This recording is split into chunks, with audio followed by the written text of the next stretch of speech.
an admitted Capitol Rioter, this guy's a terrorist, has admitted to what happened at the Capitol and threatened school board members.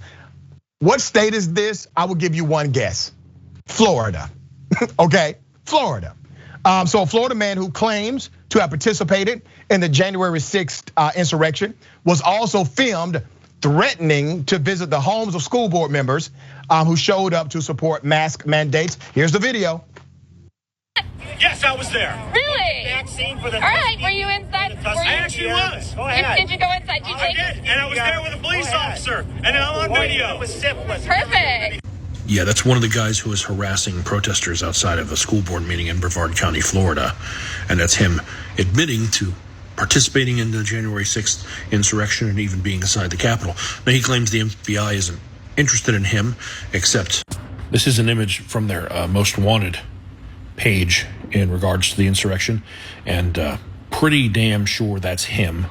But let's set aside the insurrection for a moment. Let's deal with the things he said and did at that board meeting. No masks will be enforced at the schools because What are you going to do they don't about like it? the crowd out here. How do you think they'll like the crowd in front of their house, which is where this goes next? So you're threatening? You taught us So how you're to dox. Oh yes, I know where they all live, and we will show So up you're doxing. in numbers. His blood vessels are... Make me famous.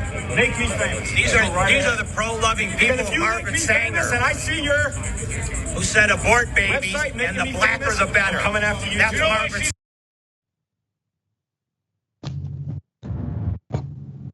Can you all go ahead and lock his ass up now? What is it going to take?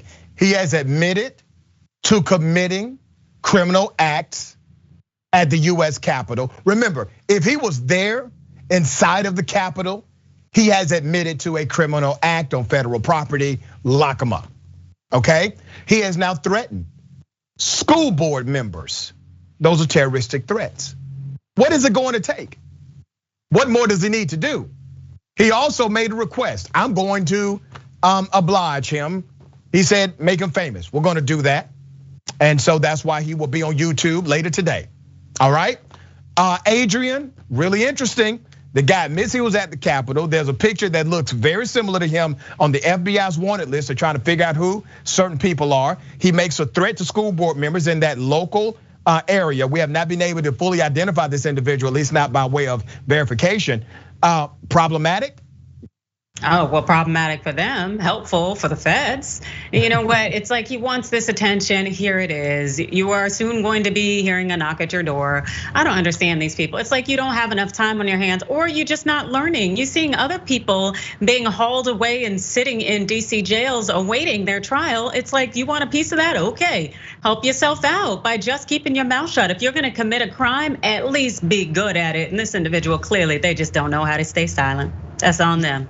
You know why I think these people are so bold about their participation, listing it on their own social media, talking about it on dating sites, bragging about it among their friends, talking about it on video. The reason why I believe that they feel so comfortable admitting to federal offenses is because nothing's happening to them.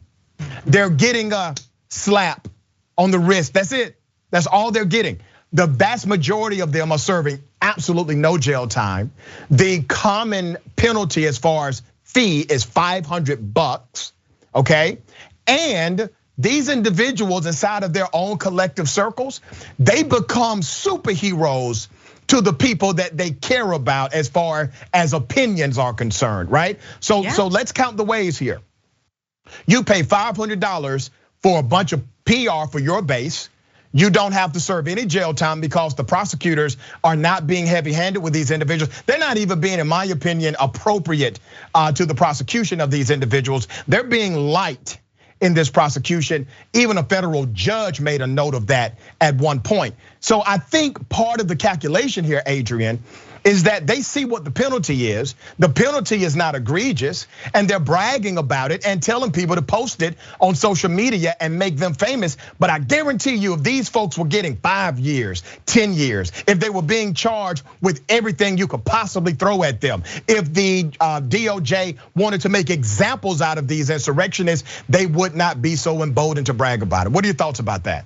Well, the thing on whether someone is deterred depends on the swiftness, the severity, and also, swiftness, severity, and the certainty of the punishment. And the fact is that it has not been swift. January 6th was a long time ago. Not everybody's been caught or tried. The severity, as you've noted, has been low. And the certainty, I don't know. It seems to be pretty certain, but I don't know that the officers in the federal law enforcement are gonna get to this gentleman anytime soon. But anyways, I don't think that people who are sitting in positions of privilege in our society to begin with are going to be very deterred, and that they will have that air of arrogance and go out there. But I think the thing that could catch up with them is if they hold important positions, important jobs in society, and then all of a sudden they're without their jobs. We saw that with a gentleman in Illinois who was a CEO, and all of a sudden he lost his big job because he was at the Capitol. So I think that's the way to hit him, but it's not showing enough that the hitting is hurting for these people to maybe not engage in this misconduct or to keep their mouth shut. That's right, I concur 100%.